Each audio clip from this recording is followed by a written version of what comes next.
Hey, what's going on, guys? This is George here, aka Mui, and I'm going to be going over my Mastemon list that I took to the Orlando Regional last weekend. It got ninth place. I went X2 in 8 rounds. Ended up bubbling into ninth, but that is okay. This is my first regional. Got my invite off of that. Gonna give some shout outs before I get into the video. Quick shout out to the South Florida Digimon community. One of the nicest TCG communities I've ever had to have the pleasure of being a part of. Shout outs to Devastation, aka the Favela, the Favela locals. Shout outs to Stargazer Vinny, one of my best friends, as well as my main Digimon training partner to prepare for this event. He just helped me test against almost every deck I was kind of looking into playing against: Hoodiemon, Jesmon, etc. So again, shout outs to him. Shout outs to my girl. She ended up being the reason why I went in the first place. She kind of convinced me to go because she was going on a medical school leave. Wasn't going to be there that weekend anyways. Was like, go hang out with your friends, have fun, play Digimon. And I'm like, all right, bet, I'll go. I didn't even want to go originally, and then ended up topping. So it was awesome. But yeah, and also shout out to Versus for hosting the event. Getting that last second venue swap due to what happened with the original venue. And yeah, let's just go over it. We're going to go over the actual deck list, my choices. I'm going to go into detail as well as some of the matchups I actually played into that tournament. So without further ado, let's go. For the egg, I picked Tokomon. I didn't really have too much of a debate on which egg I wanted to play. I did test a lot of eggs. I tested Tokomon, obviously, picked it out of the eggs I tested. Nyaromon, yellow, and purple I did test. I did not like purple at all. Yellow was okay, but the when attacking, trash your top security to gain a memory typically didn't feel great when trying to build a stack. That just felt great to keep turn, sort of. Not keep turn, but like gain more memory to go off. But it never felt like super useful. The only benefit playing Yaramon had was getting that BT16 Salamon, I believe. It's a really strong card. It's like a very, very good rookie. But the Tokomon egg is just superior in terms of cycling. If you need pieces, you want to play this. And it's like one of the better eggs to also pair with one of the best rookies, if not the best rookie in the deck. And one of the best rookies, I think, printed for yellow at all is Patamon. This rookie is broken. I fully expect this to possibly get hit in the next ban list. Maybe, depending on if they want to hyper focus on Hudie or not.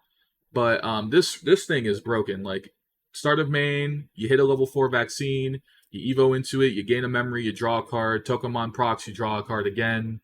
And if you hit ST10 Gato, you're actually just cooking because now you just essentially have training over the Gato or over the Patamon rather. Insane. I had a 50% success rate with the Patamon. I didn't really rely on it too much, to be honest. The only time I pushed out with it much at all was either post me setting up the level 4, so I would go into Mastemon, then tuck a level 4 under it, or under security, and then evo into Pat in the back later.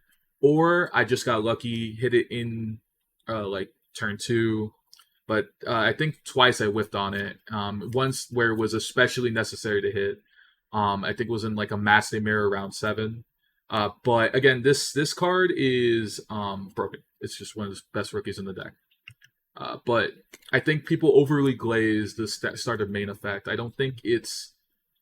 think it's broken when it hits, but I think it's trash when it whiffs. And if you rely on it too much, I think you're probably playing Maste a little wrong. I think you have to keep in mind your hand.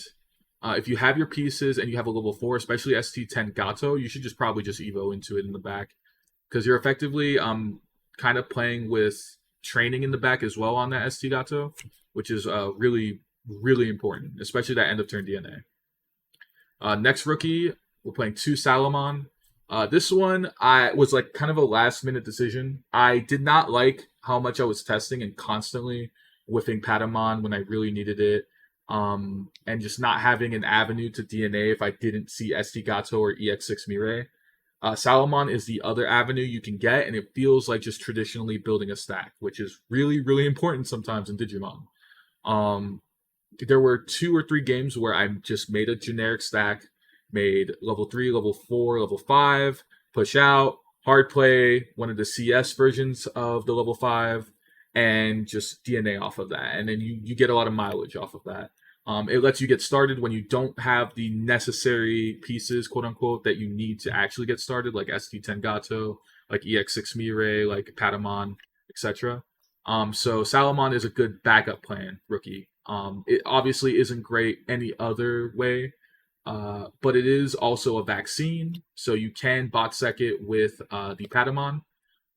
But other than that, it's really just there as a backup plan. But that was definitely clutch.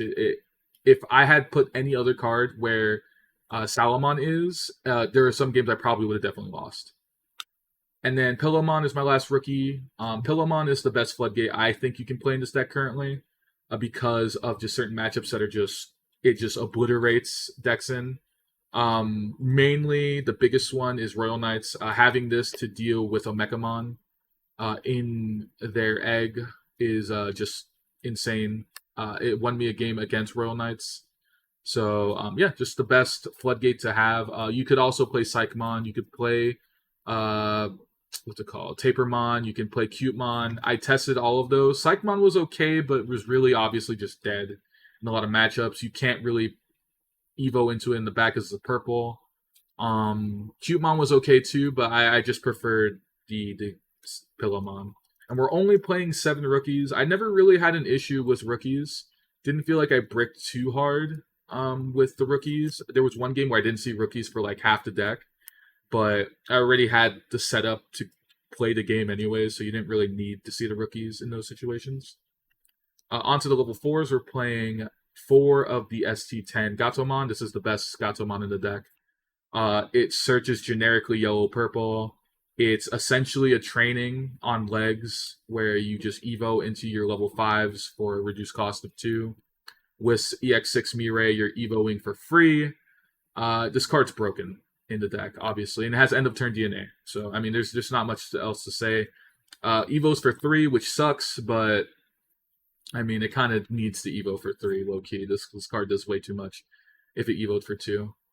Next, we are playing the 2 Gatomon from BT15. This card's really fucking good. I low-key was going to play 3, but I think I made the better decision not to. It is gain a memory when a card is removed from your security all turns. It plays itself out when it's trashed by an effect in security, and it has barrier, so you can just like swing with it. If it dies, you just barrier and you gain memory. So really strong. It also is very good in combo with CS Mastemon. You can play it out with CS Mastemon. You trash your top 3 or you trash until you have 3 security. You gain a memory, and then you can choose to actually put it underneath your security to set up a Patamon later, which I did a few times actually. And it actually set up just like a backup plan in case I got the clap back on me when setting up my CS Mastemon. So really, really good card. Honestly, if it's expensive, unfortunately, this is an expensive level 4. I think it's like $20 just for the normal rarity, and then like if you're gonna go altar, it's even more. I think it's like 50. But it's a very, very strong level 4 for a reason. 2 Repamon. This card won me round 8. Nasty. Like, nasty won me round 8. I was playing against Jess Genku, and the player did not have the +1 inheritables off of Bowhuck or Huckmon on his stack twice in a row. And I just went into double Repamon, trash top security, make it -12, and just killed it on the next turn once it wasn't invincible anymore. This Repamon also plays itself from trash. That's very, very strong. It plays itself from security when it's removed from security by an effect. So very, very strong. That came up maybe twice. The Gatomon came up like 3 times, I think, where I trashed it from security. And then the -2 inheritable is decent too. It came up against, I think it was against Jess Genku. It came up where I -2 then rune moded Sistermon CL Awakens. So really good inclusion. Some people don't like Repamon as much. I love it. It's actually a really strong card. It also gets rid of certain floodgates. And then Gatomon EX6. Gatomon EX6 is not my favorite rookie, or not my favorite rookie. Not my favorite level 4. but it's necessary search that you're gonna need in the deck.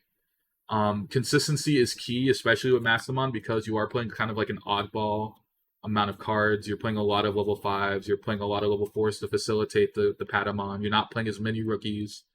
So you're gonna need to find your search when you can, and this gets pieces. This gets Mirai. It's just important for that reason. I never whiffed on this at all the entire tournament, so I got pretty lucky with that. But obviously, this card can whiff pretty nasty. It's happened to me before. The -2 DP inheritable again is also pretty good, so it can add up depending on what you're trying to get rid of on the board. Next, we are playing 2 of the BT11 Angelomon. This one is pretty important, in my opinion. Having blocker inheritable on your Mastemons is pretty fucking good, especially with the CS version, because you also have barrier. Getting to see your security if you don't have Patamon is really important.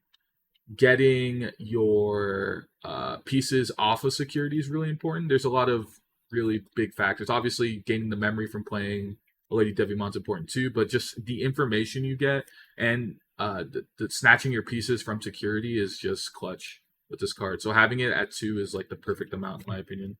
I think 3 is too many because you're not gonna want blocker every time. You're gonna want alliance a lot of the times to just go for game. Speaking of which, the CS Angelomon at 3. This one is great. Obviously, these play for 4, reduced cost of 3, which is really important in a DNA deck, just playing your piece for super cheap and end of turn DNAing. This card's actually really strong. It's essentially a free draw, but with your security. You're adding your top security and recovering. This triggers Patamon. This triggers Tokomon. You're grabbing pieces from security, especially if you know what's in security. There are a lot of times where I actually chose to play this out to try to just grab certain floodgates I can't search normally in the deck, like Pillowmon that I knew was in security, like Venusmon in one matchup where I knew was in security, like Ruin Mode, etc. A really, really good card to play at 3. I kind of wish I played it at 4, but it's fine at 3. I think that's a perfect amount. And then the Angelomon EX6. This is good for just kind of like defensive -2 security to one of your opponent's Digimon. Really good for cheating out Mirai if you don't have one already. There are some situations where it was a little awkward to try to set up Mirai later into the game. And then also has Alliance. So it's just there in case you need it. It did come up once where I didn't have Mirai and was able to play it out with this. And then for the Lady Devimon, 3 of the BT11. This one is super important. I think this is the better card out of all the level 5s because it just recycles, and that is super, super significant. CS Mastemon trashing your security means you're going to have some pieces probably in the trash, and this is how you get them back. Otherwise, there's no way to recycle pieces from the trash outside of just playing them with your Mastemons. So getting this will actually net benefit you. I guess you can Evo with EX6 Mirai too, but this net benefits you just getting the certain pieces you're missing in hand from trash. Really important. Retail never really came up too much when giving it to your Mastemons, but I obviously can see that being significant if you play it or play around it fairly well. And obviously, again, gaining the memory from playing Angelomon is really good too, obviously. And then your 3 CS Lady Devimon, again, plays for 4. It has blocker, pops a body, scapegoat is broken. It's like one of the best protections you can have in this deck for a Mastemon, because you can actually do some really funny shit with CS Mastemon where if they attempt to delete it, you can scapegoat and then still partition because it's still attempting to be removed from the board. So really, really good. That never came up, but it is a play where if you have CS Mastemon, you have this plus the CS Lady Angelomon. You can actually play out both bodies, keep the Mastemon on board, and then you actually trigger the all turns with the CS Angelomon. So something to note when you do play this deck is that combo. Next is our level 6s, the juice of the deck. CS Mastemon is really good. She is effectively a super sticky level 6 that your opponent has to address at some point in order to try to win the game. Because if not, you're just going to bot sector Digimon. You don't really care about them just gaining security off of this thing because you're gonna put them at 3 again. Like for example, against Royal Knights, I gave that guy like maybe 7 security total. In not total, like not adding up, but like at some point he was like at 7 security because of this card. But just putting him back at 3 with this card just nullifies any of the quote unquote advantage you give to adding stuff back to security. This card's just super strong. Partition. Barrier is very, very useful too. Swinging into a body and then triggering barrier to kind of bot sec some stuff is really, really good. Yeah, just an incredible top end. But the really broken one is promo. Promo is fucking phenomenal. Like it effectively just kills certain matchups. Like I played into Crossheart.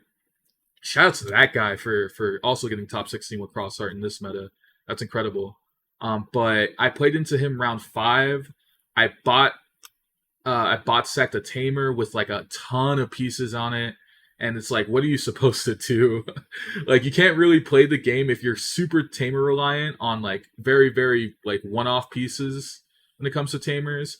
Myotis was another matchup I played into round 1, and I just bot sacked like Arukeni and Mummy, and like after that, you can't really do anything. You're not unless you have multiple already set up. You can't play the game after that. Like your engine's just effectively stalled out. But also this thing constantly playing bodies. If it sticks on the board, if they don't address it, you just get another body. Um, Fantastic card, honestly. Really, really strong card to make for Mastemon. And then 1 ace. I didn't like 2 aces. This ace's effect in general feels kind of shit, but it's still a chaos deck for the deck. The fact that it is a DNA ace is really strong. You just need one of your pieces and another one in hand to set it up.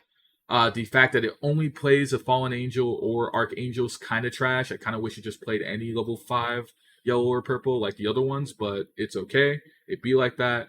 Fun fact, it's also 12k, so this actually gets around Black War Gray. If you happen to run into that matchup, I didn't because that deck kind of sucks, but it's okay.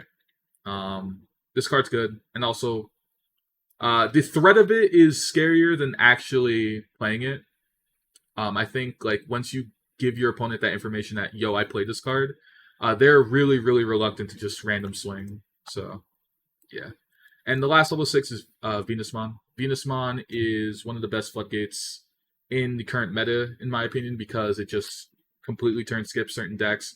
It doesn't allow certain decks to play, and that one extra turn you get can just net you the W effectively. This was really good into Jesmon. It was really good into Hudiemon. Just a very strong card. It's good for also pseudo stalling. And you can set it up with a Mastemon. You can go like promo or CS, play out an Angel Woman, and then just Evo over it. It's fantastic. On to our level 7s. We're playing Ordenimon or Ordinemon, however you pronounce it. This card's really good for just finishing game with. That came up a lot this tournament, more than I've ever seen. Honestly, it surprised the fuck out of me. I had Ordeni for game, like, I want to say 6 times in that tournament, which is, again, a lot for me. The actual effect of Ordenimon's kind of irrelevant.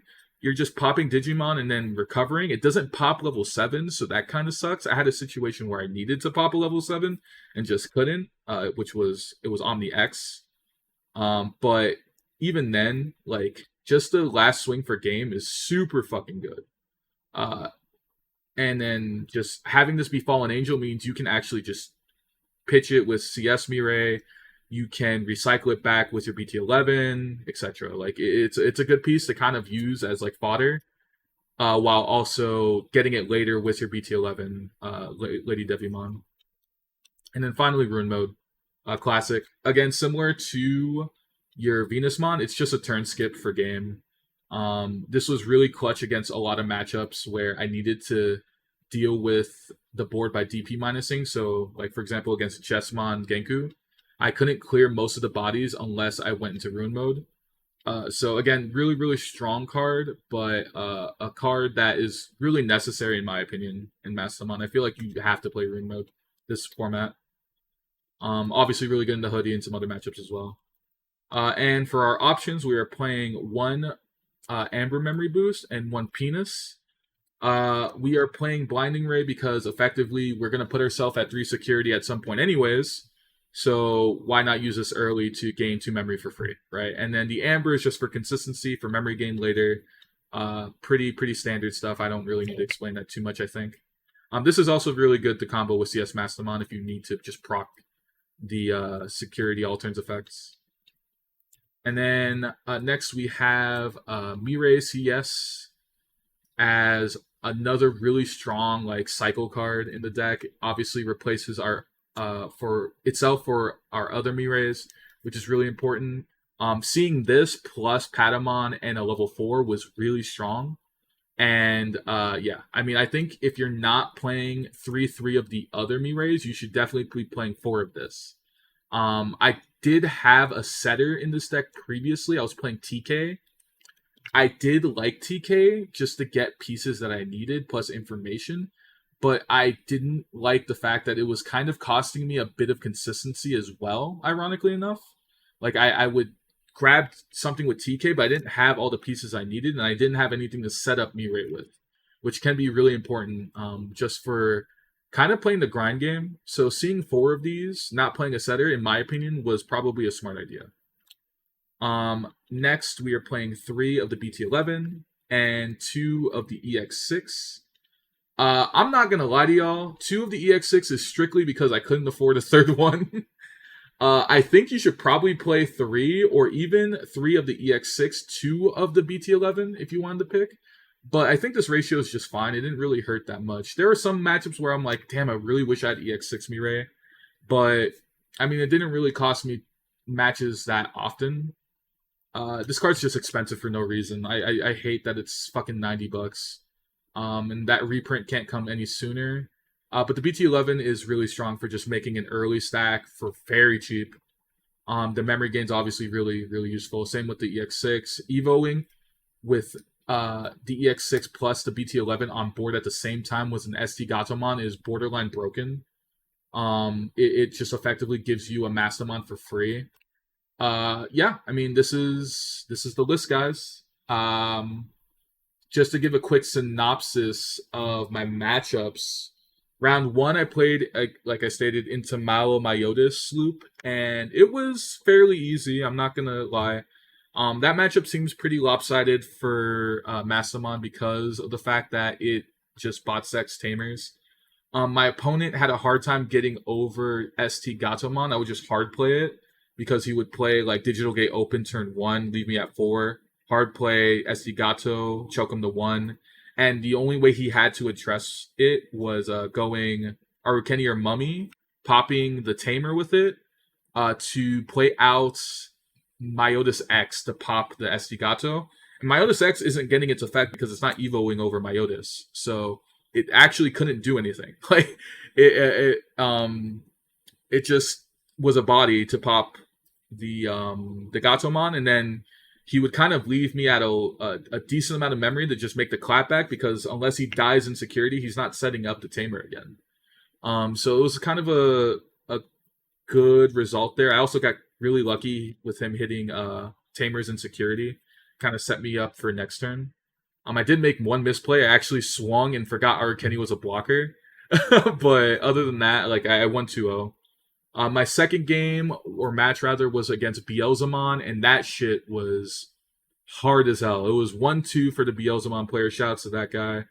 He played really well, but Beelze Ace is such a good card, man. It's so hard to deal with. I couldn't really get...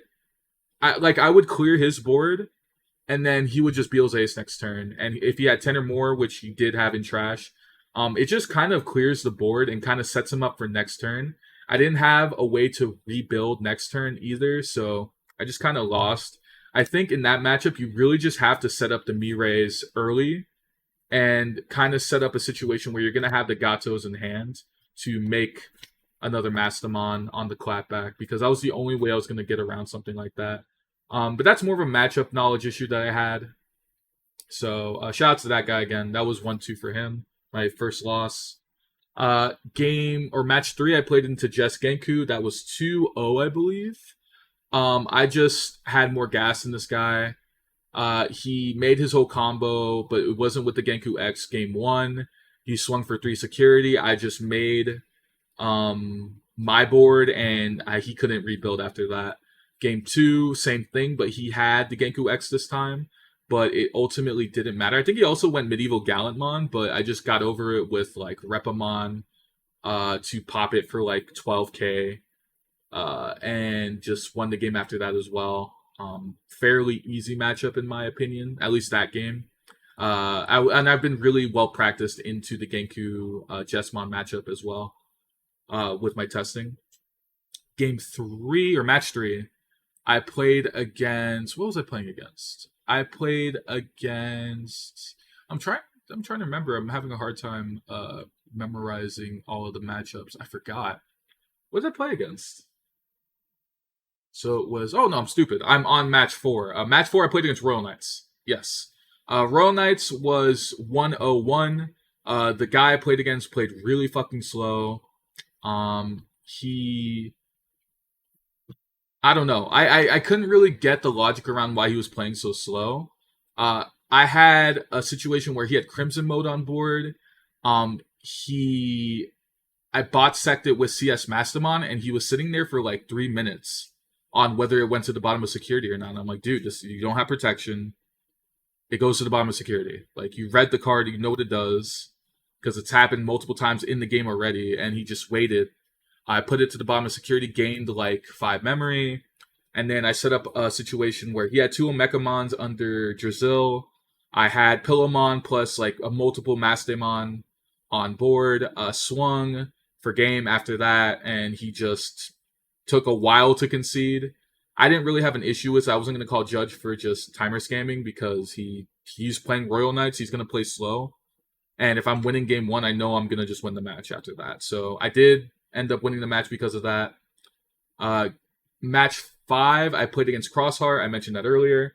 Crossheart, again, is a horrible matchup, I feel, into Mastemon because you can just bot sector Tamers. Game 1, I didn't really get promo Mastemon early enough to do that, but he didn't really have all his pieces, and I actually set up Ruin mode midway through the game, so where it was a little bit harder for him to deal with my board because of that. And then eventually he had like 10 pieces underneath a Tamer, and I just bot sected with promo Mastemon after that. He conceded. Game 2, he kind of didn't see any Tamers, and I saw the entire fucking world, and I won that game after that. Match 6, I played against Hudie. This was like Control Hudie. Really good games. Unfortunately, it was 1-1, and then game 3, I had my full combo in hand, and this guy went turn 2 Venusmon, and I'm like, well, I can't really play now. And I tried playing around the Venusmon despite not getting one Digivolving, and it just didn't matter. I couldn't really do much with the Floodgate hitting me like that. So that was match 6. That was 1-2. I'm X2 at that point. So I need to win the next 2 matches to even get a good spot. I played against the Maste Mirror round 7. Honestly, the mirror match sucks. Like, it's really bad. Really, it's just whoever builds first wins, especially if you have a CS Mastemon on board. And game 1, my opponent, she had promo and Tapermon out. She bot sec my CS Mirai and had Tapermon when I had Amber Memory, and I still somehow got the win because she couldn't actually DNA again into CS. She had a hard Evo into it, and I was just able to actually set up a board where I was able to make CS Mastemon clear her board, and then just win after that. And then game 2, she set up. I didn't have anything. Game 3, I set up and then put her under Ruin mode, and she couldn't really play after that. So, and shout out to that player. She was really nice. And then round 8, I played against Jess Genku, and that shit was grindy. Game 1, he makes his board. It's Genku X with Jesmon, swings for 3 security. I make my board. I play double Repamon, -12. He didn't have the +1 inheritable DP on his Jesmon. It dies next turn, and then I make Ruin mode to kill everything else. He concedes. Game 2, I just lose because he makes his whole board again, but this time I don't have shit. And then game 3, same situation, except I went to Venusmon instead. I saw both Repamon, -12, didn't have the +1 inheritable on the Jesmon.